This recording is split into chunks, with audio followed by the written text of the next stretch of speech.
Hi friends, welcome to stories by റൈഹോ. മുഴുവൻ കഴിച്ചിട്ട് പൊക്കോടാ. മതി അമ്മേ, വന്നത് മുതൽ കഴിത്തം തന്നെയല്ലേ? അവൻ വയർ തടവി പറഞ്ഞു. എന്ത് കഴിത്തം? അമേരിക്കയിലെ ചപ്പാത്തിയൊക്കെ കഴിച്ച് വയറ് ചുരുങ്ങി, അതാ ഇത്തിരി കഴിച്ചപ്പോ തന്നെ വയറ് നിറഞ്ഞത്. അമ്മയുടെ പരിഭവം കേട്ടവൻ ചിരിയോടെ അമ്മയുടെ കവിളിൽ മുട്ടി. അത് സ്നേഹം കൊണ്ട് സരസ് കൊച്ചിട്ട് തോന്നുന്നതാ. അമ്മയുടെ കവിളിൽ പിടിച്ചു വലിച്ചവൻ പറഞ്ഞുകൊണ്ട് പുറത്തേക്ക് നടന്നു. സരസ്വതിയുടെ ചുണ്ടിൽ വാത്സല്യത്താൽ കുതിർന്നൊരു പുഞ്ചിരി വിരിഞ്ഞു. വേഗം വരുവോ മോനെ? ബൈക്കിൽ കയറി ഇരിക്കാൻ പോകുന്നവനെ നോക്കി സരസ്വതി ചോദിച്ചു. പറയാൻ പറ്റില്ല, എല്ലാത്തിനെയും കണ്ടിട്ട് ഒരുപാടായില്ലേ, ചിലപ്പോ വൈകും. അവൻ ബൈക്കിൽ കയറി താക്കോലിട്ട് ഓൺ ആക്കി തിരിച്ചുകൊണ്ട് അമ്മയെ നോക്കി പറഞ്ഞു. വൈകുമെങ്കിൽ വിളിക്കണേ. ഓക്കെ സരസു. ചിരിയോടെ അമ്മയ്ക്ക് കണ്ണിറുക്കി കാണിച്ചവൻ ബൈക്കുമായി വിട്ടു. വർമ്മയുടെയും സരസ്വതിയുടെയും രണ്ട് മക്കളിൽ ഇളയവനാണ് സൂര്യവർമ്മ. മൂത്തവൻ സായുജ് വർമ്മ. സായുജ് അമേരിക്കയിൽ ചാർട്ടേഡ് അക്കൗണ്ടന്റായി വർക്ക് ചെയ്യുന്നു. ഭാര്യ ശരണ്യ. ഇരുവരും അമേരിക്കയിൽ തന്നെയാണ്. സൂര്യവർമ്മ അമേരിക്കയിൽ നിന്നും എഞ്ചിനീയറിംഗ് പഠിച്ച് ട്രെയിനിങ്ങും കഴിഞ്ഞ് ഇന്നലെയാണ് അമേരിക്കയിൽ നിന്നെത്തിയത്.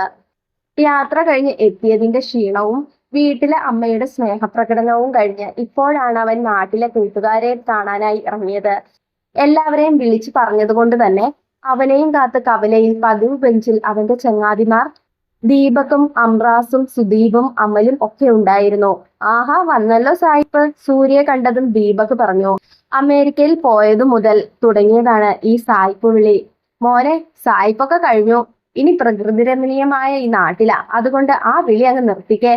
സൂര്യ പറഞ്ഞുകൊണ്ട് അവർക്കരികിൽ ചെന്നിരുന്നു. ഇനിയിപ്പോ ഈ നാട്ടിലാണേലും അല്ലേലും നമുക്ക് നീ സായിപ്പാണ് അല്ലേ സഹോ? അംറാസ് പറഞ്ഞതും അവിടെ കൂട്ടച്ചിരി ഉയർന്നു. അല്ല, എവിടെ കുപ്പി എവിടെ? സുധി അവനെ മൊത്തമാകെ ഒന്ന് കണ്ണോടിച്ചുകൊണ്ട് ചോദിച്ചു. അത് വീട്ടിലുണ്ട്, ഇറങ്ങുമ്പോൾ അമ്മയുണ്ടായിരുന്നു, അതുകൊണ്ട് എടുത്തില്ല. സമയം കിട്ടട്ടെ, കൊണ്ടുവരാൻ ഞാൻ. സൂര്യ പറഞ്ഞതിന് അവർ സമ്മതിച്ചു. 3 വർഷങ്ങൾക്ക് ശേഷമുള്ള കണ്ടുമുട്ടലായതുകൊണ്ട് തന്നെ അവർക്ക് പറയാൻ പലതും ഉണ്ടായിരുന്നു. പറഞ്ഞു തീരാത്ത വിശേഷങ്ങളും നാട്ടിലെ വിശേഷങ്ങളും പങ്കുവെച്ചവർ അവിടെ ഇരുന്നു. ചന്ദ്രേട്ട, 5 ചായ. സമയം നീങ്ങിയതും അടുത്ത കടയിലേക്ക് നോക്കി സുധി വിളിച്ചു പറഞ്ഞു. പാൽ വന്നിട്ടില്ലട ചെക്ക, ഒരു 5 മിനിറ്റ്. ചന്ദ്രേട്ടൻ 5 പേരെ നോക്കി ചിരിയോടെ പറഞ്ഞ് പണിയിൽ മുഴുകി. അത്യാവശ്യം അകത്ത് കയറി 5-6 പേർക്ക് ഇരുന്ന് കഴിക്കാൻ സൗകര്യമുള്ള തട്ടുകടയാണ് ചന്ദ്രേട്ടൻ്റെത്. ആ ഹോട്ടലിന് പുറത്ത് തൊട്ടടുത്ത് തന്നെയാണ് 5 പേരിരിക്കുന്ന ബെഞ്ചും സ്ഥാനം പിടിച്ചിരിക്കുന്നത്. ആ ബെഞ്ചിലിരുന്നാൽ ആ കവല മൊത്തം കാണാം. കൂട്ടുകെട്ട് തുടങ്ങിയത് മുതൽ അവരുടെ സ്ഥിരം ഇരിപ്പിടമാണ് അവിടെ. പോരാത്തതിന് ചന്ദ്രേട്ടന്റെ ചായയും പരിപ്പുവടയും പഴംപൊരിയും ബോണ്ടയും അതൊക്കെ കഴിച്ച് പോകുന്നവരെയും വരുന്നവരെയും കമന്റ് അടിക്കുന്നതായിരുന്നു അവരുടെ സ്ഥിരം പരിപാടി. ഒരിടവേള കഴിഞ്ഞ് വീണ്ടും ബെഞ്ചിൽ ഇരിക്കുമ്പോഴും അവർ പഴയ വൈബിലേക്ക് ചെന്നെത്തിയിരുന്നു. ആഹാ, ദേ ചന്ദ്രേട്ട, പാലും കൊണ്ട് പാൽക്കാരി വരുന്നുണ്ട്. അമൽ പറഞ്ഞത് കേട്ടാണ് സൂര്യയുടെയും ശ്രദ്ധ സൈക്കിൾ ചവിട്ടി വരുന്നവളിൽ ചെന്നത്. കറുത്ത കളറിൽ സ്വർണ്ണ കളർ കൊണ്ടുള്ള കരയുള്ള പ്ലെയിൻ ബ്ലൗസും പാവാടയും അണിഞ്ഞ്, ഇരു സൈഡിലായി മെടഞ്ഞിട്ട മുടിയുമായി, നെറ്റിയിൽ കുഞ്ഞു പൊട്ടും, പീലി നിറഞ്ഞ മിഴികളിൽ കരിമഷി എഴുതി, ഇളം ചുവന്ന അധരങ്ങളിൽ ഇളം പുഞ്ചിരിയോടെ സൈക്കിൾ ചവിട്ടി വരുന്നവളെ കാണെ അവൻ ഒന്ന് നോക്കി. ഡി കാർത്തുമ്പി, ഇന്നും പാലിൽ വെള്ളമാണോടി? സൈക്കിൾ സ്റ്റാൻഡിൽ വെച്ച് നിർത്തുന്നവളെ നോക്കി സുധി കളിയാക്കി ചോദിച്ചതും അവിടെ പൊട്ടിച്ചിരി ഉയർന്നിരുന്നു. പോടാ വട്ടി. പുഞ്ചിരി മായച്ച് പാൽപാത്രവും എടുത്ത് സുധിയെ നോക്കി അവൾ ദേഷ്യത്തോടെ പറഞ്ഞപ്പോഴായിരുന്നു ആ 5-ാമനെ അവൾ ശ്രദ്ധിച്ചത്. ഒരു മാത്രേ അവന്റെ നോട്ടവും അവളിലേക്കായിരുന്നു. വേഗം നോട്ടം മാറ്റി അവൾ കടയുടെ അകത്തേക്ക് കയറി. കണ്ടോ സൂര്യ, അവളുടെ നാക്ക് പണ്ടൊന്ന് കണ്ണുരുട്ടിയാൽ പോകുന്നവളാ, ഇപ്പൊ പട്ടീന്നൊക്കെ വിളിച്ചു തുടങ്ങി. ദീപക് പറഞ്ഞത് കേട്ട് സൂര്യ ചിരിച്ചു. തിരിച്ച് പാലുപാത്രവുമായി അവൾ ഇറങ്ങി. ആ ബെഞ്ചിലേക്ക് അവൾ നോക്കാനേ പോയില്ല. ഏയ് കറുത്തമ്മേ, സുഖമല്ലേടി? ആ വിളി കേട്ടതും ആ സ്വരത്തിന്റെ ഉടമയെ അവൾ തുറിച്ചു നിന്ന് നോക്കി. അവന്റെ മുഖത്ത് കുസൃതിയായിരുന്നെങ്കിലും അവൾ ഒരുപാട് കാലത്തിന് ശേഷം വീണ്ടും ആ വിളി തേടിയെത്തതിന്റെ ദേഷ്യത്തിലായിരുന്നു. പോടാ. ശബ്ദം വരാതെ ചുണ്ടനക്കി അവൾ മുഴിഞ്ഞുകൊണ്ട് സൈക്കിളും കൊണ്ടുപോയി. അവൻ ചിരിച്ചുപോയി. വീണ്ടും അവർ ഓരോന്ന് സംസാരിച്ച് അവിടെ ഇരുന്നു. നേരം ഇരുട്ടിയിരുന്നു സൂര്യ വീട്ടിലേക്ക് എത്തുമ്പോൾ.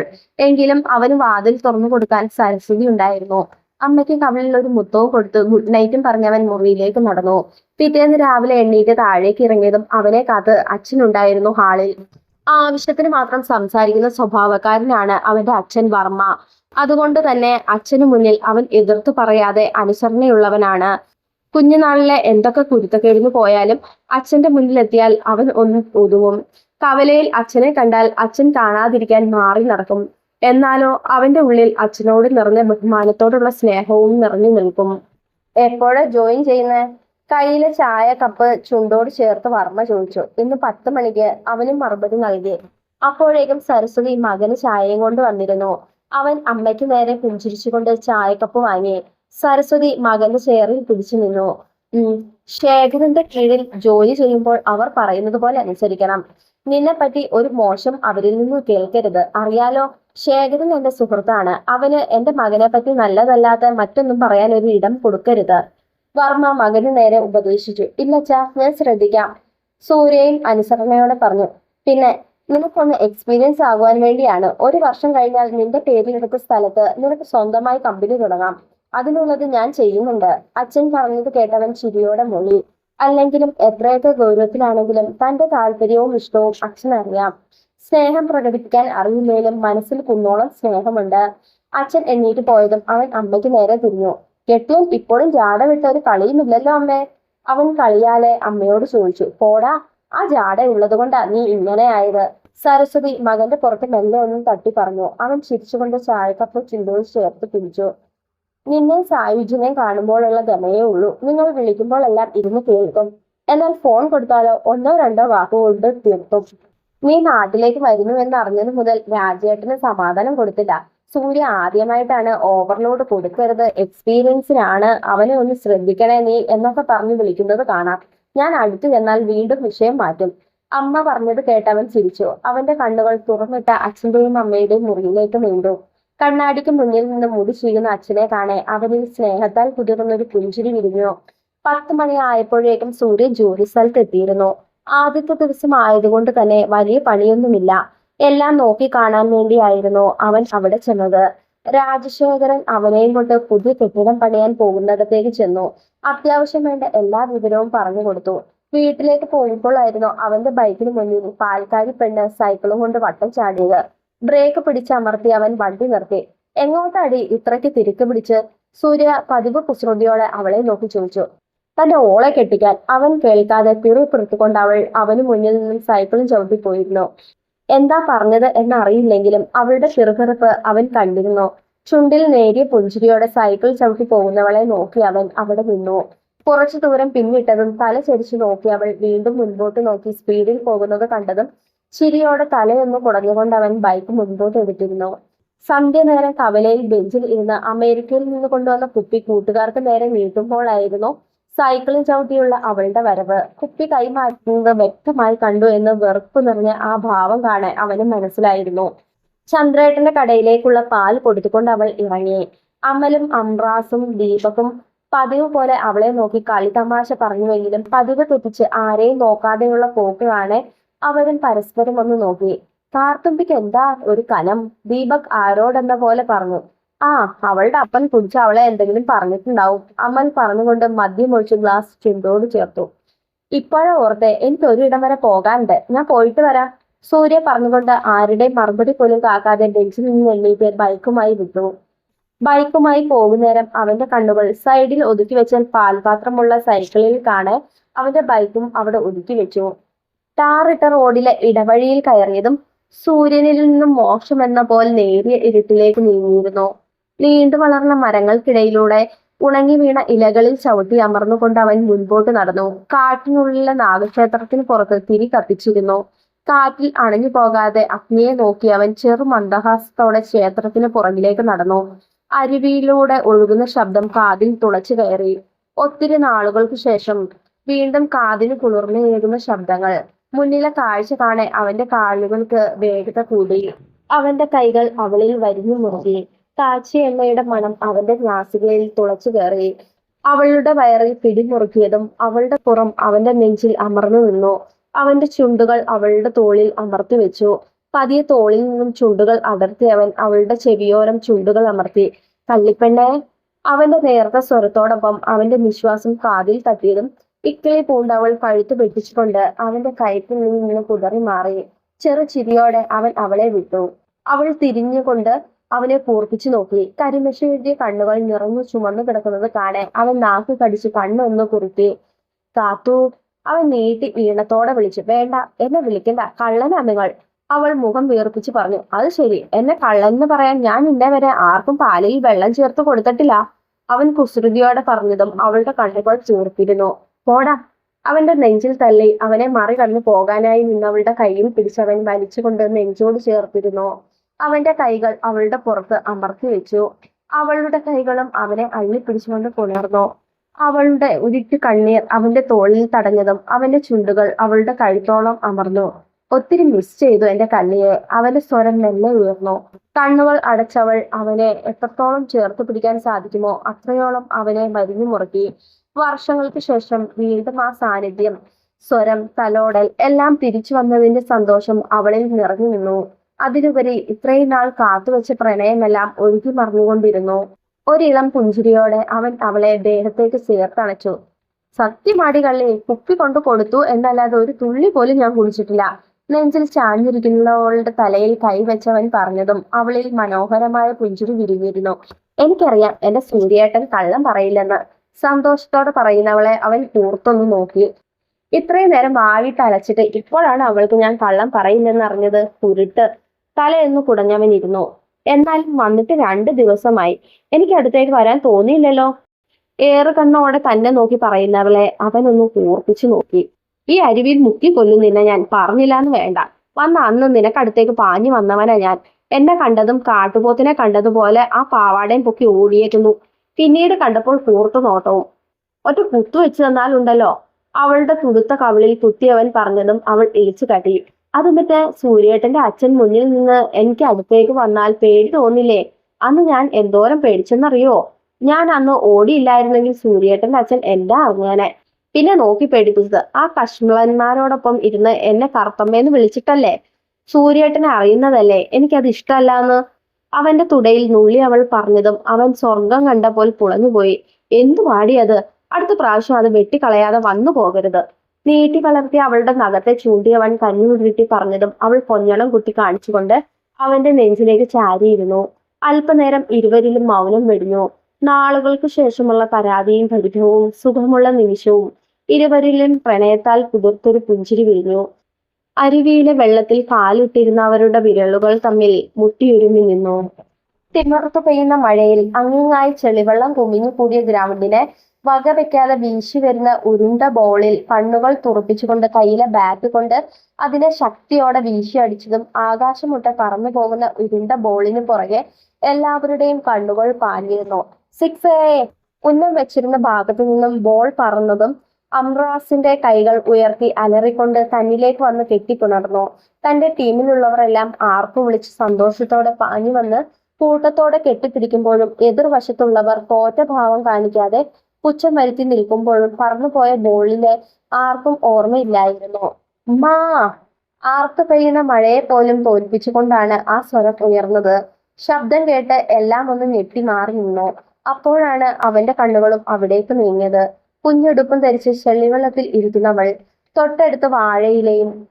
തൊട്ടു മുന്നിലായി ആ ഉരുണ്ട ബോളും ഉരുണ്ട് കളിക്കുന്നുണ്ടായിരുന്നു. നെറ്റി പിടിച്ചിരിക്കുന്നവളെ കാണെ എല്ലാവരും അവൾക്ക് അടുത്തേക്ക് ഓടിയിരുന്നു. എന്തേലും പറ്റിയോ? ശ്രുതി ചോദിച്ചതും നെറ്റിയിൽ നിന്ന് കൈകൾ എടുത്ത് അവൾ തനിക്ക് ചുറ്റും കൂടി നിൽക്കുന്നവരെ കണ്ണുയർത്തിയൊന്ന് നോക്കി. കൂട്ടം കൂടി നിൽക്കുന്ന ആൺപിള്ളാരെ കണ്ടിട്ട് പേടിച്ചിട്ടാണോ നാണിച്ചിട്ടാണോ എന്നൊന്നും അറിയില്ല. കണ്ണുകൾ ചുവന്ന് കലങ്ങിയിട്ടുണ്ട്. ഡാ, നെറ്റി മുടിച്ചിട്ടുണ്ട്. ദീപക്കായിരുന്നു. അപ്പോഴാണ് അവളുടെ ചുവന്ന് കലങ്ങിയ കണ്ണിൽ നിന്നും വലത് സൈഡിലെ നെറ്റിലേക്ക് കണ്ണ് പാഞ്ഞത്. പച്ചയും ചുവപ്പും ചേർന്നൊരു നിറമോടെ മുഴച്ചു നിൽക്കുന്നു. ആ കട്ട പോലെയുള്ള ബോൾ ശക്തിയോടെ പാഞ്ഞു നെറ്റിയിൽ വന്ന് പതിഞ്ഞാൽ സാധാരണ ബോധം പോകേണ്ടതാണ്. ഇത് ഭാഗ്യത്തിന് മുഴച്ചതേ ഉള്ളൂ, അവൻ ഓർത്തു. അപ്പോഴേക്കും നിലത്തിരുന്നവൾ വെപ്രാളപ്പെട്ട് എണീച്ചിരുന്നു. ആരുടെ മുഖത്തേക്ക് നോക്കാതെ ആ മഴയത്ത് നിൽക്കുന്നവളുടെ മുഖമെല്ലാം വിറച്ചു തുടങ്ങി. ഒരു മാത്രം ആൺപിള്ളാർക്കിടയിൽ അവൾ ഒരു പെണ്ണ്. അതിന്റെ എല്ലാ ഭയവും ആ മുഖത്ത് വ്യക്തമാണ്. അത് പൊക്കോട്ടെ. മഴയുടെ ശക്തി കൂടിയതും ആകാശം ഇരുണ്ടു തുടങ്ങി. ഇനിയും വൈകിയാൽ അച്ഛന്റെ മുന്നിൽ കൂടെ അകത്തേക്ക് കയറേണ്ടി വരുമെന്ന് ഓർത്തതും സൂര്യ പറഞ്ഞു. കേൾക്കേണ്ട താമസം. നിലത്ത വാഴയില എടുത്ത് തലയ്ക്ക് മീതെ വെച്ചവൾ ജീവനും കൊണ്ട് ഓടിയിരുന്നു.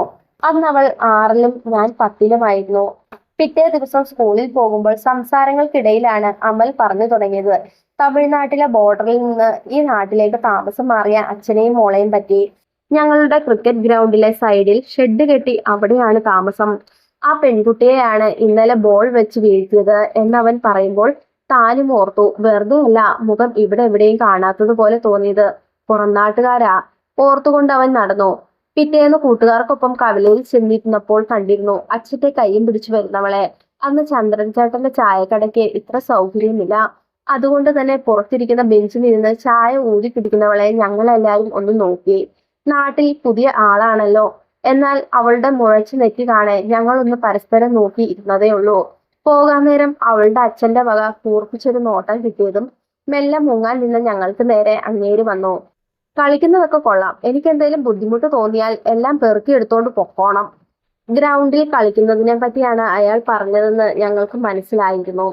കാര്യം അവരുടെ കുടിൽ ഗ്രൗണ്ടിന് സൈഡിലാണല്ലോ. കളിക്കുമ്പോൾ ഒച്ചയും ബഹളവും ഉണ്ടാകും. അതിനാണ് അയാൾ ഭീഷണിപ്പെടുത്തിയത്. ഞങ്ങളുടെ നാട്ടിൽ വന്നിട്ട് ഞങ്ങളുടെ ഗ്രൗണ്ടിൽ കുടിൽ കെട്ടിയിട്ട് ഞങ്ങളെ ഭരിക്കാൻ വരുന്നോ? ആരാണ് അയാൾ? ദീപക് പറഞ്ഞതിന് ഞങ്ങളൊക്കെ ചുണ്ടുകൊട്ടി ശരിവെച്ചു. മിക്കവാറും ആ പെണ്ണ് പാരയായിരിക്കും. എല്ലാവരും ഇനി സൂക്ഷിച്ചൊക്കെ കളിച്ചോ. ഗ്രൗണ്ട് പോയാൽ പിന്നെ കളിക്കാൻ വേറെ ഗ്രൗണ്ട് ഇല്ല. അംറാസ് ആയിരുന്നു. പിന്നീട് ഗ്രൗണ്ടിൽ കളിക്കാൻ ചെന്നാൽ ആവേശത്തിൽ ശബ്ദമുയർന്നായാലും അയാളുടെ നിഴൽ കണ്ടാൽ എല്ലാവരും ഒന്ന് മടങ്ങും. അധികം ആരും അവിടേക്ക് ശ്രദ്ധ കൊടുക്കാറില്ല. കളിക്കാൻ തുടങ്ങിയാൽ ഭൂമി കുലുങ്ങിയാലും അറിയില്ല. അങ്ങനെ ഇരിക്കെയാണ് ഗവൺമെന്റ് സ്കൂളിലേക്ക് പോയി വരുന്നവളെ ശ്രദ്ധിച്ചു തുടങ്ങിയത്. ഞങ്ങൾ ഇംഗ്ലീഷ് മീഡിയം ആയതുകൊണ്ട് തന്നെ 4 മണിക്ക് സ്കൂൾ വിട്ട് വീട്ടിൽ വേഗം എത്തും.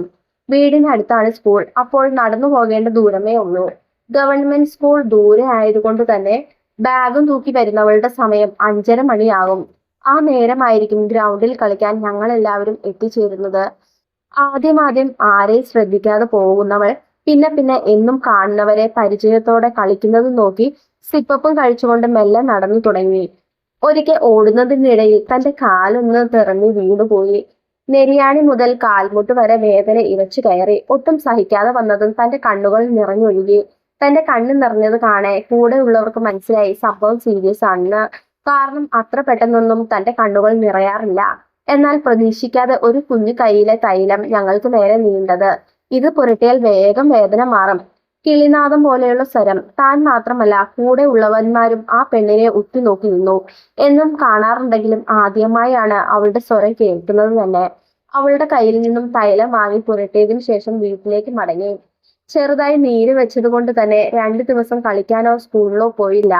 എന്നാൽ കാല് ശരിയായതും വീണ്ടും കളിക്കാനായി ഗ്രൗണ്ടിൽ ചെന്നപ്പോൾ തന്നെ കാത്തവൾ ഉണ്ടായിരുന്നു. കാലിൽ നോക്കി സുഖമായോ എന്നൊക്കെ ചോദിക്കുന്നത് കണ്ടപ്പോൾ കൂടെ ഉള്ളവന്മാർ ആക്കിയ മൂളലോടെ അടുത്ത് നിൽപ്പുണ്ടായിരുന്നു. ഒരു കൊച്ചു സുന്ദരി വന്ന് തന്റെ കാലിനെ പറ്റി അന്വേഷിക്കുന്നത് കണ്ടപ്പോൾ താനും വാനോളം പൊങ്ങി. എവിടെയോ അവൾക്ക് തന്നയുടെ ഒരു താല്പര്യമില്ലേ എന്നൊരു ചിന്ത വന്നതും കൂട്ടുകാർക്കിടയിൽ താൻ ആകാശമോളം പൊങ്ങിയതുപോലെ. എന്നാൽ തന്റെ കാലിന്റെ സുഖമായി എന്ന് ഉറപ്പുവരുത്തിയതും അവൾ തനിക്ക് നൽകിയ തൈലം തിരികെ തരണമെന്ന് പറഞ്ഞപ്പോഴാണ് എനിക്ക് മനസ്സിലായത്. ആ തൈലം തിരികെ ചോദിക്കാൻ വേണ്ടിയാണ് ഈ പെണ്ണ് കിടന്ന് എന്റെ സുഖാന്വേഷണം നടത്തിയതെന്ന്. പിറ്റേന്ന് വീട്ടിൽ ചെന്ന് അവളുടെ തൈലം അവളുടെ കയ്യിൽ തന്നെ കൊടുത്തതും ചെറു പുഞ്ചിരി തൂങ്ങി അവൾ ഓടിപ്പോയിരുന്നു. എന്നാൽ പിറ്റേന്ന് കളിക്കാൻ വന്നപ്പോഴാണ് ആ കാര്യം അറിഞ്ഞത്. തന്നോട് സംസാരിക്കുന്നത് കണ്ട് അവളുടെ അപ്പൻ അവളെ മുളവടി കൊണ്ട് തല്ലിയത്രേ. അതിന് തല്ലാൻ മാത്രം എന്താ ഉണ്ടായേ എന്ന് ചോദിച്ചപ്പോൾ അയാളുടെ സ്ഥിരം പരിപാടിയാ കള്ളു കുടിച്ച് ആ പെണ്ണിനെ തല്ലുന്നതെന്ന് അറിഞ്ഞു. അടുക്കളയിൽ നിന്ന് അമ്മ ചുട്ടുതരുന്ന ദോശ കഴിക്കെ അമ്മയോട് വെറുതെ നാട്ടുവിശേഷം പറയുന്ന കാര്യങ്ങളിൽ ഇതും എടുത്തിട്ട് പറഞ്ഞതും അമ്മയ്ക്കും അവളെ ഓർത്ത് സങ്കടം തോന്നിയിരുന്നു. പിന്നീട് കളിക്കാൻ പോകുമ്പോൾ എല്ലാം തങ്ങളെ നോക്കി പോകുന്നവൾ മുഖത്തോട്ട് പോലും നോക്കാതായി. 6 മണിക്ക് ബാറ്റും ബോളും സ്റ്റമ്പും എല്ലാം പെറുക്കിയെടുത്ത് വൈകുന്നേരം 4 കാലിൽ വരുന്ന അയാളെയും ആ വീട്ടിലെ ആ കുഞ്ഞുപെണ്ണിന്റെ കരച്ചിൽ കേൾക്കുന്നതും പതിവായി. 10ാം ക്ലാസ്സിൽ പഠിക്കുന്ന നമുക്ക് എന്ത് ചെയ്യാൻ കഴിയും? അത് ആ പെണ്ണിന്റെ അപ്പനാണ്. അത് അവരുടെ കുടുംബമാണ്. നമുക്ക് ഇടപെടാൻ അധികാരമില്ലല്ലോ എന്നും ഓർത്ത് ഞങ്ങളെല്ലാവരും മിണ്ടാതെ നിൽക്കും. തന്റെ പിറന്നാളിന് രാവിലെ കുളിച്ചൊരുങ്ങി അമ്മയുമായി അമ്പലത്തിൽ പോയി തിരികെ വരുന്ന വഴി വീണ്ടും കണ്ടു ആ കുഞ്ഞു പെണ്ണിനെ. അമ്മേ, ദേ അവളെയാ ഞാൻ പറഞ്ഞേ. അവളെ ചൂണ്ടി അമ്മയോട് പറഞ്ഞതും അമ്മ തന്നെയും കൊണ്ട് അവൾക്ക് അരികിൽ നടന്നു. തങ്ങളെ കണ്ടതും നിഷ്കളങ്കമായ ഒരു പുഞ്ചിരി സമ്മാനിച്ചിരുന്നു അവൾ. അവൾ എവിടെ നിന്നാണെന്നോ എന്തിനാ പഠിക്കുന്നതെന്നും അമ്മ കുശലം ചോദിച്ചു. അതിനെല്ലാം ആവേശത്തോടെ അവൾ മറുപടിയും പറയുന്നുണ്ടായിരുന്നു. അവസാനം പോകാൻ നേരമാണ് അവളുടെ പേര് അമ്മ ചോദിച്ചത്. കാർത്തിക വിഘ്നേഷ് എന്ന് അവൾ പറയുന്നത് കേട്ടപ്പോഴാണ് അവളുടെ പേര് പോലും താൻ അറിഞ്ഞത്. മോൾക്ക് എന്ത് സഹായം വേണമെങ്കിലും സരസമ്മയോട് ചോദിക്കാം കേട്ടോ എന്ന് പറഞ്ഞ അമ്മയോട് എന്റെ പശുക്കുട്ടി പാല് തരും, കാർട്ടൂന്റെ പശുക്കുട്ടിയുടെ പാൽ വാങ്ങുവോ, പാലിന്റെ പൈസ മാത്രം തന്നാ മതി എന്നവൾ പറയുമ്പോൾ അമ്മ ചിരിച്ചു പോയിരുന്നു. പിന്നീട് എന്നും രാവിലെ ഞാനൊക്കെ ഉണരും മുൻപേ പാൽ കൊണ്ടുവന്ന് അവൾ കൊടുക്കും. തന്റെ വീട്ടിൽ മാത്രമല്ല, മിക്ക വീടുകളിലും. നാട്ടിലെ തന്നെ പാൽക്കാരി പെണ്ണായിരുന്നു അവൾ. പെൺമക്കളില്ലാത്ത അമ്മയ്ക്ക് അവളോട് ഒരു പ്രത്യേക ഇഷ്ടമായിരുന്നു. സായുജേട്ടനും അവളെ പ്രത്യേക ഇഷ്ടമായിരുന്നു. അതിലുപരി കള്ളുകുടിയനായ ഒരുവന്റെ മകളായി ആ കുടിലിൽ എല്ലാവരിലും സഹതാപത്താൽ കുതിർന്നൊരു ഇഷ്ടം അവളോടുണ്ടായിരുന്നു. അമ്മയും ഏട്ടനും അവളെ പറ്റി വാനോളം പുകഴ്ത്തി പറയുമ്പോൾ തന്റെ മനസ്സിലും ഒരു കുഞ്ഞു ഇഷ്ടം തോന്നി തുടങ്ങിയിരുന്നു. ഒരു ലീവുള്ള ദിവസം പാൽക്കാവ് പെണ്ണിന്റെ പാലുകൊണ്ടുള്ള വരവ് കാണാതെ അമ്മ ഉമ്മറത്തു നിന്നു. നാടൻ പാൽ കിട്ടുന്നത് കൊണ്ട് തന്നെ പാക്കറ്റ് പാൽ വാങ്ങാതായി. പക്ഷേ അന്ന് അവളെ കണ്ടില്ല. അച്ഛനാണെങ്കിൽ രാവിലെ പാൽച്ചായ നിർബന്ധമാണ്, അല്ലെങ്കിൽ പുള്ളിക്ക് തലവേദന തുടങ്ങും. ഓരോ ശീലങ്ങൾ. ഏട്ടൻ എവിടെയോ പോയത് കൊണ്ട് തന്നെ അമ്മ എന്നെ കുത്തിപ്പൊക്കി എണീപ്പിച്ചു. പാലിന്റെ തൂക്കം തന്ന് പാല് വാങ്ങാൻ തന്നെ ആട്ടിവിട്ടു. ഒറ്റയ്ക്ക് പോകാൻ മടിയായതുകൊണ്ട് അംറാസും ദീപകിനെയും കൂടെ കൂട്ടി. അവളുടെ കുടിലിന്റെ പുറത്ത് എത്തിയപ്പോഴാണ് ഉമ്മറത്ത് വാഴയിട്ട പോലെ കിടക്കുന്ന അവളുടെ അപ്പനെ കണ്ടത്. സംഭവം കുടിച്ച് ബോധമില്ലാത്തതാണ്. അയാളെ എഴുന്നേൽപ്പിച്ചാൽ പുളിച്ച ചീത്ത വെറും വയറ്റിൽ കേൾക്കേണ്ടി വരും. അതുകൊണ്ട് മെല്ലെ പുറകുവശത്തേക്ക് നടന്നപ്പോൾ കണ്ടു കറന്നെടുത്ത പശുവും പാലിൽ വെള്ളം ചേർക്കുന്നവളെ. എടി കള്ളി, കണ്ട മാത്രയിൽ ഞങ്ങൾ മൂവർ സംഘം ഒരുപോലെ വിളിച്ചതും അവൾ ഞെട്ടിപ്പോയി. അത് ശരി, നാടൻ പാലെന്നും പറഞ്ഞ് ഞങ്ങളെയൊക്കെ വെള്ളം ചേർത്ത പാൽ അണ്ണല്ലേടി തരുന്നത്, നിന്റെ കള്ളത്തരം ഇന്ന് നിർത്തി തരാമെന്ന് പറഞ്ഞ് ദീപക് ഭീഷണിപ്പെടുത്തിയതും പെണ്ണിന്റെ കണ്ണൊക്കെ നിറഞ്ഞൊഴുകിയിരുന്നു. കറന്നെടുക്കുന്ന പശുവിന്റെ പാലിനേക്കാൾ കൂടുതൽ ഉണ്ടായിരുന്നു അവളുടെ കണ്ണുനീർ. ആരോടും പറയില്ല ചേട്ടന്മാരെ, നല്ല പാൽ കറന്നതാ, കാൽ വഴുതി വീണുപോയി, പാൽ പകുതിയും മറിഞ്ഞു, അതാ ഞാൻ. മുക്കാലി പിടിച്ച് ഞൊണ്ടി ഞൊണ്ടി നടന്നവൾ പറഞ്ഞത് കേട്ട് ഞങ്ങളൊന്നും മിണ്ടിയില്ല. കാരണം മുട്ടോളം മാത്രമുള്ള അവളുടെ പാവാടയുടെ താഴെ വീണതുപോലെ നീടിച്ചിരുന്നു. അവളുടെ അപ്പൻ എണീക്കുന്നതിന് മുമ്പേ പാലും വാങ്ങി ഞങ്ങൾ സ്ഥലം കാലിയാക്കി. പക്ഷെ പിന്നീട് അവളെ കാണുമ്പോൾ കള്ളിന്ന് വിളിച്ച് കളിയാക്കുന്നത് പതിവായി. അവളുടെ പേരും കൂടെ ഞാൻ എല്ലാവർക്കും പറഞ്ഞു കൊടുത്തതും നാട്ടിലെ കാർത്തുമ്പിയും പാൽക്കാരി പെണ്ണും ഒക്കെയായി മാറി. എന്റെ വീട്ടിൽ പാൽ വാങ്ങാൻ വരുമ്പോൾ ഞാനൊക്കെ ചേർന്ന് അവളെ കളിയാക്കുന്നത് അമ്മയോട് പറഞ്ഞ് മൂക്കൊലിപ്പിച്ചു പോകും. അതിന് അമ്മയിൽ നിന്ന് തന്നെ ചെവി പൊട്ടും വിധം ശകാരവും കേൾക്കും. അതുകൂടി ആയപ്പോൾ പിന്നീട് കാണുമ്പോൾ കളിയാക്കുന്നത് വാശിയായി.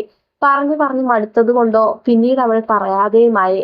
അങ്ങനെ +2 കഴിഞ്ഞ് ലീവായിരുന്നു. അതിനിടയിൽ പഠിക്കാൻ അമേരിക്കയിൽ പോയിരുന്ന സായൂഷ് നാട്ടിലേക്ക് വന്നു. ഏട്ടൻ കൊണ്ടുവന്ന ചോക്ലേറ്റ്സ് എല്ലാം കവലയിൽ ഇരുന്ന കൂട്ടുകാർക്ക് നൽകുമ്പോൾ തങ്ങളെ നോക്കി സൈക്കിളും ചവിട്ടി പോകുന്നവളെ അവൻ കണ്ടിരുന്നു. ഉള്ളിലെവിടെയോ ആ നോട്ടം ചെന്നടിച്ചതുപോലെ. പിറ്റേന്ന് രാവിലെ എണ്ണീറ്റ് പാലും കൊണ്ട് അവൾ എത്തുന്നതിന് മുൻപേ തൂക്കം കൊണ്ട് അവൻ ഇറങ്ങിയിരുന്നു. കൂട്ടിന് പോലും ആരെയും കൂട്ടാതെ തനിച്ച് അവളുടെ വീട്ടിൽ ചെന്ന് പാൽ വാങ്ങി തിരിയുമ്പോൾ ഏട്ടൻ കൊണ്ടുവന്ന ചോക്ലേറ്റ് അവളുടെ കയ്യിൽ വെച്ചു കൊടുക്കാൻ മറന്നില്ല. അന്ന് ആ കുഞ്ഞിപ്പെണ്ണിന്റെ കണ്ണിലെ തിളക്കം എന്തോ വലിയ കാര്യം ചെയ്ത പോലുള്ള സന്തോഷമായിരുന്നു. എന്നാൽ അത് കെടാൻ നിമിഷങ്ങൾ വേണ്ടി വന്നില്ല. അതിരാവിലെ അവളുടെ വീടിന്റെ മുറ്റത്ത് താനൊരുത്തൻ, കയ്യിൽ പല വർണ്ണ കടലാസുകൾ നിറഞ്ഞ പുതുപുത്തൻ മിഠായികൾ നിറച്ച അവളും. അവളുടെ അപ്പൻ കൈ വീശി അവൾക്കൊന്ന് കൊടുത്തതേ അറിഞ്ഞുള്ളൂ. തന്റെ ശ്വാസം നിലച്ചുപോയി. കണ്ണുകൾ നിറച്ച് പാവിട്ട് കരയുന്ന അവളെ നോക്കി അവിടെ നിന്നും വേഗം ഇറങ്ങി പോകാനേ തനിക്ക് കഴിഞ്ഞുള്ളൂ. പിന്നീട് തന്നെ കാണുമ്പോഴെല്ലാം ഒരു ഒഴിഞ്ഞുമാറ്റം പോലെ. തന്റെ കൂട്ടുകാർ കളിയാക്കുമ്പോഴെല്ലാം കണ്ണു നിറച്ച് മുഖവും വീർപ്പിച്ച് നിൽക്കുന്നവൾ തന്നെ കാണുമ്പോൾ മാത്രം സ്ഥലം കാലിയാക്കും. അന്ന് അവളെ അടിക്കാനുള്ള കാരണം താനായതിന്റെ ദേഷ്യമായിരിക്കുമോ എന്ന് കരുതി. അതാണ് ഒരിക്കൽ അവൾക്ക് പിന്നാലെ ചെന്നത്. താൻ പുറകിലുണ്ടെന്ന കാര്യം അറിയാതെ ഒരു ഇടവഴിയിലെല്ലാം നുഴഞ്ഞു കയറി കാട്ടിനുള്ളിലേക്ക് കയറുന്നത് കാണെ താനൊന്ന് ഭയന്നിരുന്നു. സന്ധ്യ നേരം കാട്ടിനുള്ളിൽ പുറം നാട്ടുകാരെ കണ്ടാൽ ഒരു പ്രേതത്തിന്റെ ഭംഗിയൊക്കെ ഉണ്ട്. ഉള്ളിൽ നിറഞ്ഞ ഭയമുണ്ടെങ്കിലും പിന്നാലെ തന്നെ വെച്ചു പിടിച്ചു. അപ്പോഴാണ് നാഗക്ഷേത്രത്തിൽ തിരി കത്തിക്കുന്നവളെ കണ്ടത്. ഇനി വല്ല നാഗകന്യകയുമാണോ? ജനിച്ചു വളർന്ന നാടായിട്ടും താൻ ഇതൊന്നും കണ്ടിട്ടില്ല. ഓർത്തുകൊണ്ടിരിക്കവെയാണ് ഒഴുകുന്ന തോട്ടിലെ വെള്ളത്തിൽ കാലിട്ടിരുന്ന് കരയുന്നവളെ കണ്ടത്. ഉള്ളിലെവിടെയോ നൊന്തതുപോലെ. അവൾക്കടുത്തേക്ക് ചെല്ലുമ്പോൾ അവൾ അറിഞ്ഞു കാണണം തന്റെ സാന്നിധ്യം. ഞെട്ടിപ്പിടിഞ്ഞ് അവൾ എണ്ണീറ്റതും തന്നെ ഉറ്റുനോക്കി. പിന്നെ ഒരു കുതിച്ചിലോടെ ഓടാൻ നിന്നവളുടെ കയ്യിൽ പിടുത്തമേറിയതേ ഓർമ്മയുള്ളൂ. തന്റെ നെഞ്ചിലേക്ക് തട്ടി നിന്നിരുന്നു. അവൻ വല്ലാതെ ഒന്ന് ഞെട്ടിപ്പോയി. പക്ഷെ അവളുടെ കുഞ്ഞിക്കൈകൾ അവന്റെ പുറത്തെ ഷർട്ടിൽ ചുരുട്ടി പിടിക്കുന്നത് കാണെ അവന്റെ മുഖം ഒന്ന് ചുളിഞ്ഞു. ഇത്തിരി നേരം കൂടി കെട്ടിപ്പിടിക്കാമോ? 8ാം ക്ലാസ്സുകാരിയുടെ ചോദ്യം അവനൊന്ന് അമ്പരന്നു പോയി. അവൻ അറിയുകയായിരുന്നു തന്റെ ഉള്ളിൽ എവിടെയോ മുട്ടിട്ട ഒരു ഇഷ്ടത്തെക്കാൾ കൂടുതൽ അവളുടെ ഉള്ളിൽ താനുണ്ടെന്ന്. അവളെ മെല്ലെ അകറ്റി നിർത്തി. അന്ന് തനിച്ച് അവളുടെ വീട്ടിൽ മിഠായി നൽകാൻ ചെന്നതുകൊണ്ട് അവളുടെ അപ്പൻ കയ്യിൽ നിന്ന് അവൾക്ക് അടി കിട്ടിയതിന് ക്ഷമ ചോദിക്കുമ്പോൾ അവളുടെ ചുണ്ടിൽ കുസൃതിയിൽ നിറഞ്ഞൊരു പുഞ്ചിരി ഉണ്ടായിരുന്നു. പോക്കറ്റിലുള്ള അവളുടെ പാവാടയിൽ നിന്ന് ഒരു വെള്ളക്കടലാസ് തന്റെ കൈകളിൽ നൽകി അവൾ ഓടുമ്പോൾ താനും ഒന്ന് അമ്പരന്നിരുന്നു. പെണ്ണിന്റെ കൈകളിൽ കോർത്തു പിടിച്ച ഒരു പയ്യൻ. വലിയ കലാകാരിയൊന്നുമല്ലെങ്കിലും വരച്ച ചിത്രത്തിലെ കഴുത്തോളം മാത്രമുള്ള മുടിയും പട്ടുപാവാടയും അതുപോലെ ടീഷർട്ട് ധരിച്ച ഒരു ചെക്കനും പാന്റുമൊക്കെ അവൾ കഷ്ടപ്പെട്ട് വരച്ചിട്ടുണ്ട്. എന്തിനാണ് അത് തനിക്ക് തന്നതെന്ന് ചിന്തിക്കുമ്പോഴാണ് മുകളിലെ പേരുകളിൽ കണ്ണുകൾ ഉടക്കിയത്. സൂര്യ കാർത്തിക. അവന്റെ കണ്ണുകൾ മിഴിഞ്ഞുപോയി. വെറുതെ അല്ല തന്നെ കണ്ടപ്പോൾ അവളുടെ അപ്പന് മതമിളകിയത്. ഈ കുട്ടിക്കുറുമ്പിയുടെ മനസ്സിൽ ഞാനാണല്ലേ. ചുണ്ടിൽ മിന്നിയ ചിരിയോടെ അവൻ ഓർത്തു. പരസ്പരം പറയാതെ അറിഞ്ഞ പ്രണയം. ദൂരെന്ന് കാണുമ്പോൾ ആ മുഖത്ത് വിരിയുന്ന പുഞ്ചിരി. കൂട്ടുകാരോട് പോലും പറയാതെ ഒളിപ്പിച്ചു കൊണ്ടു നടന്ന ഒരേ ഒരു കള്ളത്തരം. ഉറ്റ സുഹൃത്തുക്കളാണെങ്കിലും അവരോട് പോലും പറയാതെ തങ്ങളുടെ മനസ്സിൽ മാത്രം ഒളിപ്പിച്ചു വെച്ചു. മറ്റൊന്നും കൊണ്ടല്ല, അറിയാതെയെങ്കിലും അവളുടെ അപ്പനോ എന്റെ അപ്പനോ അറിയാൻ പാടില്ല. പുറം നാട്ടുകാരി പെണ്ണിനോട് നാട്ടിലെ പ്രമാണിച്ചെറുക്കനിൽ ഒരുവനായ വർമ്മയുടെ മകന് പ്രണയം. ചെറിയ ഭൂകമ്പമൊന്നുമല്ല ഉണ്ടാകാൻ പോകുന്നത് എന്ന അറിവ് ഇരുവർക്കും ഉണ്ടായിരുന്നു. പക്ഷെ അല്പനേരം മാത്രമേ പ്രണയത്തിന്റെ രുചി അറിഞ്ഞുള്ളൂ. അമേരിക്കയിൽ എഞ്ചിനീയർ പഠിക്കാനായി പറഞ്ഞു വിടുമ്പോൾ വെറും ഒരു കത്തിൽ യാത്ര പറഞ്ഞു പോയതായിരുന്നു. 5 വർഷത്തിനിടയിൽ ഒരു വട്ടമാണ് നാട്ടിൽ വന്നത്, സായു ചേട്ടന്റെ കല്യാണം പ്രമാണിച്ച്. പക്ഷെ എക്സാം ആയതിനാൽ പിറ്റേന്ന് തന്നെ പോകേണ്ടി വന്നു. എങ്കിലും ഒരു 5 മിനിറ്റ് അവളുടെ നാഗക്ഷേത്രത്തിന് മുന്നിൽ അവളെ കാണാനായി സമയം കണ്ടെത്തി ചെന്നിരുന്നു അവൻ. പക്ഷെ ഒന്നും മിണ്ടിയില്ല. തന്നെ കാത്തു നിൽക്കുന്നവളുടെ നെറ്റിയിൽ നൽകിയ ചുടുചുംബനം, തന്റെ ആദ്യ ചുംബനം നൽകി അവിടെ നിന്നും വീട്ടിലേക്ക് ഓടുമ്പോൾ അറിയുന്നുണ്ടായിരുന്നു പിന്നിലെ പെണ്ണിന്റെ തേങ്ങലുകൾ. നിദ്രയെ പുൽകാതെ സുഖമുള്ള ഓർമ്മകളിൽ നിന്ന് പുറത്തേക്ക് വരുമ്പോൾ അവന്റെ ചുണ്ടുകളിൽ ചെറു പുഞ്ചിരി തങ്ങിയിരുന്നു. കുഞ്ഞുനാളിലെ പ്രണയം അതിത്രയും തീവ്രമാകുമെന്ന് അവൻ അറിയില്ലായിരുന്നു. ജീവിതത്തിൽ പല പെൺകുട്ടികളും കടന്നു പോയിട്ടും അവളേക്കാൾ ഭംഗിയുള്ളവളെ ഇന്നേ വരെ കാണാത്തതുപോലെ ചുണ്ടിൽ നിറഞ്ഞ പ്രണയമന്ദഹാസത്തോടുകൂടെ തലയിണയിൽ മുഖം പൂട്ടി അവൻ കിടക്കുമ്പോൾ അവന്റെ കണ്ണിലും മനസ്സിലും തലച്ചോറിലും അവൾ മാത്രമായിരുന്നു. പിറ്റേന്ന് മുതൽ അവൻ അവന്റെ കർത്തവ്യം തുടങ്ങി. സുഹൃത്തിന്റെ മകനായതുകൊണ്ട് തന്നെ ശേഖർ അവനെ നിറഞ്ഞ വിശ്വാസത്തോടെ ആദ്യ കോൺട്രാക്ട് നൽകി. നാട്ടിൽ തന്നെ ക്വാർട്ടേഴ്സ് പണിയാനുള്ള കോൺട്രാക്ട് ആയിരുന്നു. അച്ഛന്റെ സുഹൃത്ത് ആയതുകൊണ്ടും ജോലിയിലേക്കുള്ള തന്റെ ആദ്യത്തെ കാൽവെപ്പ് ആയതുകൊണ്ടും നിറഞ്ഞ ആത്മാർത്ഥതയോടെ സൂര്യ പണിയിൽ ശ്രദ്ധ പുലർത്തി. ജോലി തിരക്ക് കഴിഞ്ഞ് വീട്ടിലെത്തുമ്പോൾ ആകെ ക്ഷീണിതനായിരിക്കും. അതുകൊണ്ട് തന്നെ കൂട്ടുകാരെ കാണുന്ന സ്ഥലത്തു നിന്നുള്ള സംസാരം മാത്രമായി ചുരുങ്ങി. അവർക്കും അവരുടേതായ ജോലികളിൽ തിരക്കുകൾ നിറഞ്ഞിരുന്നു. എന്നാൽ പാൽക്കാരി പെണ്ണിനെ എന്നും രാവിലെ കണി കാണും. വീട്ടിൽ പാൽ കൊണ്ടുവരുന്ന നേരം, വീട്ടിലെത്താൻ നേരം അവളുടെ സൈക്കിളിന്റെ ബെല്ലടിയാണ് തന്റെ അലാറം. അമ്മ പാല് വാങ്ങി അകത്തേക്ക് കയറിയാൻ ഉടൻ മുകളിലെ തന്റെ ജനാലയിലേക്ക് നോക്കി മനോഹരമായ ഒരു പുഞ്ചിരി നൽകി അവൾ പോകും. ആ നേരം, ആ പുലർച്ചയോടെ പോലും അവൻ പ്രണയം തോന്നിപ്പോകും. പുഞ്ചിരിയോടെ അല്ലാതെ ഉണരാൻ സാധിക്കില്ല. അവനിലെ സന്തോഷങ്ങൾ മുഴുവൻ അവളായി തുടങ്ങുന്ന നിമിഷങ്ങളായിരുന്നു. പ്രതീക്ഷിച്ചിരുന്ന പോൽ അത്ര എളുപ്പമുള്ളതായിരുന്നില്ല ഈ എഞ്ചിനീയർ പദവി. വെള്ളത്തൊപ്പിയും അണിഞ്ഞ് വെയിലത്ത് കിടന്ന് പണിയെടുക്കുന്നവർക്ക് ഇൻസ്ട്രക്ഷൻസ് കൊടുക്കണം. ഇടയ്ക്ക് കോട്ടേഴ്സ് ഓണർ ആൾ പറയുന്ന നിർദ്ദേശം അനുസരിച്ച് മാറ്റങ്ങൾ നൽകണം. തല പുകയും. ജീവിതം ജോലിയിൽ മാത്രമായി ചുരുങ്ങിയതുപോലെ. ഉച്ചഭക്ഷണ സമയമായതും പണിക്കാരെല്ലാം ഭക്ഷണം കഴിക്കാനായി അടുത്തുള്ള ഹോട്ടലിലേക്ക് ചെന്നിരുന്നു. ബിൽഡിങ്ങിന്റെ പ്ലാൻ ഒന്ന് നോക്കി നിൽക്കുമ്പോഴായിരുന്നു പോലീസിന്റെ ശബ്ദം. മുഖമൊന്ന് ചുളിച്ചവൻ ചുറ്റും കണ്ണോടിച്ചതും ഒരു നാടോടി പെണ്ണിന്റെ പുറകുവശം. പണിയെടുക്കുന്ന ആരെയെങ്കിലും തേടി വന്നതായിരിക്കുമെന്ന് തോന്നി. അങ്ങോട്ട് പോകരുത്, ഇപ്പൊ പണിതത് എങ്കിലും ഉറക്കാത്തത് കൊണ്ട് മുളവടി വെച്ച് അഡ്ജസ്റ്റ് ചെയ്തെടുത്ത് പോകുന്നവളെ കാണാൻ സൂര്യ വിലക്കി. ആരെയാ കാണേണ്ടത്? തന്റെ ശബ്ദം കേട്ട് നിശ്ചലയായി പുറം തിരിഞ്ഞു നിൽക്കുന്നവളുടെ അടുത്തേക്ക് ചെന്നവൻ ചോദിച്ചതും അവൾ തിരിഞ്ഞു നിന്നു. സാരിയുടെ ഷാളിനാൽ മുഖം മൂക്ക് വരെ മറച്ചു നിൽക്കുന്നുണ്ട്. ആകെ കാണുന്നത് ഇളം ചുവന്ന ചുണ്ടുകളും ചുണ്ടിന് താഴെയുള്ള 3 പൊട്ടും. അവൻ അവളെ ആകമാനമൊന്ന് നോക്കി. നാടോടി സ്ത്രീകളെ പോലെയുള്ള ഓർണമെന്റ്സ് ഒക്കെ അണിഞ്ഞു ഒരുത്തി. ആരെ കാണാനാണ് വന്നത്? അവൻ വീണ്ടും ചോദ്യം ഉന്നയിച്ചു.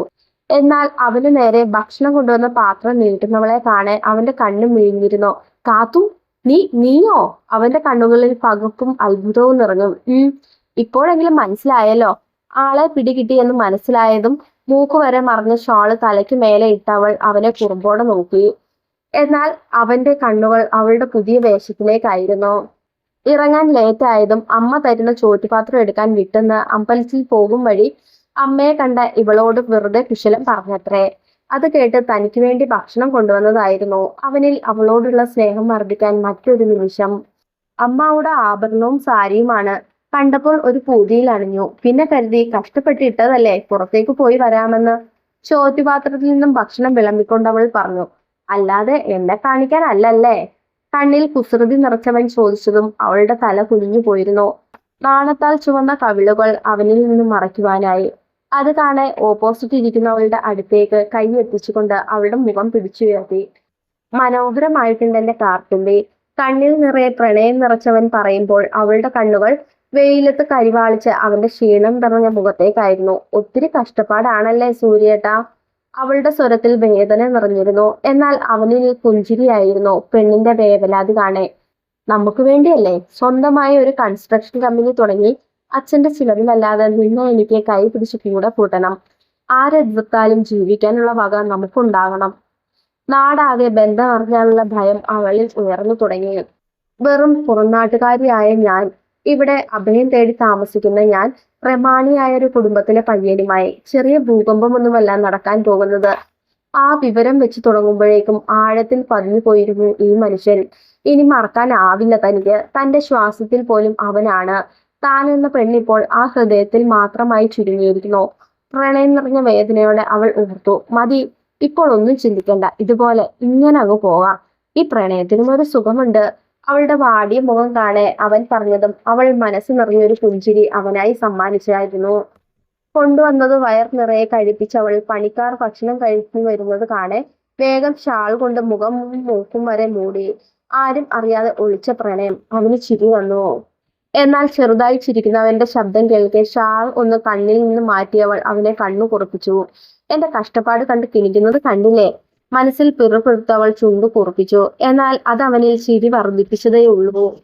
ഒന്ന് ചുറ്റും കണ്ണോടിച്ചവൾ തന്നെ കളിയാക്കുന്നതിന് ഏന്തി വലിഞ്ഞ് കവളിൽ നല്ലൊരു കടി വെച്ചു പ്രതികാരം തീർത്തുകൊണ്ട് ഓടി മറിഞ്ഞതും ആദ്യത്തെ പകപ്പ് മാറിയവന്റെ ഇതളുകളിൽ കുഞ്ഞു മന്ദഹാസം വിടർന്നിരുന്നു. സൂര്യ, ദാ വരുന്നച്ചാ. വീട്ടിൽ വന്നു തുടങ്ങിയ ആളുകൾക്ക് നേരെ പുഞ്ചിരി നൽകി അവൻ അച്ഛനരികിലേക്ക് നടന്നു. ഇതാണ് രണ്ടാമത്തെ മകൻ സൂര്യ. സൂര്യ, ഇതെന്റെ കൂടെ വർക്ക് ചെയ്യുന്നവനാണ് മാധവ്. അച്ഛൻ പരിചയപ്പെടുത്തി കൊടുക്കുന്നവർക്ക് നേരെ അവനൊരു പുഞ്ചിരി നൽകി നിന്നു. ശരിക്കും ഇന്നെന്താ പ്രത്യേകത? മൂത്ത മകന്റെ കുഞ്ഞിന്റെ പേരിടൽ ചടങ്ങ് തന്നെയല്ലേ? അച്ഛനോട് പറ കൂട്ടുകാർക്ക് പേരക്കുട്ടിയെ കൂടി പരിചയപ്പെടുത്തി കൊടുക്കാൻ. അച്ഛന്റെ അടുത്തു നിന്ന് മെല്ലെ മുങ്ങിക്കൊണ്ട് സൂര്യ സായുജിക്ക് അടുത്ത് ചെന്ന് പല്ല് കടിച്ചു പറഞ്ഞു. അത് കേൾക്കെ സായുജിന് ചിരി പൊട്ടിയിരുന്നു. ഏട്ടത്തി പ്രസവിച്ചു, പെൺകുഞ്ഞാണ്. പ്രസവമെല്ലാം അമേരിക്കയിലായിരുന്നുവെങ്കിലും കുഞ്ഞിന്റെ എല്ലാ ചടങ്ങും നാട്ടിൽ വെച്ച് വേണമെന്ന് അമ്മയുടെ നിർബന്ധമായിരുന്നു. വന്നവരെ എല്ലാം സ്വീകരിച്ചിരുത്തി ആകെ മടുത്തു നിൽക്കുമ്പോഴായിരുന്നു ശേഖരന്റെയും കുടുംബത്തിന്റെയും വരവ്. സൂര്യ, പ്രതീക്ഷിച്ച പോലെ അച്ഛന്റെ വിളിയെത്തി. സായുജ് അവരെ നോക്കി ചിരി അടക്കി. ചെല്ല് എന്ന് പറഞ്ഞ് പല്ല് കടിച്ചവൻ ഷർട്ടിന്റെ സ്ലീവ് കയറ്റി ദേഷ്യത്തോടെ അച്ഛനരികിൽ നടന്നു. എന്നാൽ അച്ഛൻ അവനെ നോക്കിയതും മടക്കി കുത്തിയ മുണ്ട് അവൻ താഴ്ത്തി അനുസരണയുള്ള മോനെ പോലെ നിന്നു. ദൂരെന്ന് കണ്ട സായുജ് പൊട്ടിച്ചിരിച്ചുപോയി. ഒരുവിധം എല്ലാവരും പോയി കഴിഞ്ഞതും സൂര്യ അമ്മയോട് പറഞ്ഞ് കുറച്ച് ഭക്ഷണവും പായസവും മധുരവും പൊതിഞ്ഞെടുത്തു. ആർക്കാണെന്ന് ചോദിച്ചപ്പോൾ തിരക്ക് കാരണം വരാതിരുന്ന അംബ്രാസിനാണെന്ന് പറഞ്ഞവൻ ഇറങ്ങി. അംബ്രാസ് ഉപ്പ വീട്ടിൽ പോയിരിക്കുവാണെന്ന് ആരും അറിയാൻ പോകുന്നില്ല എന്ന് അവന് ഉറപ്പായിരുന്നു.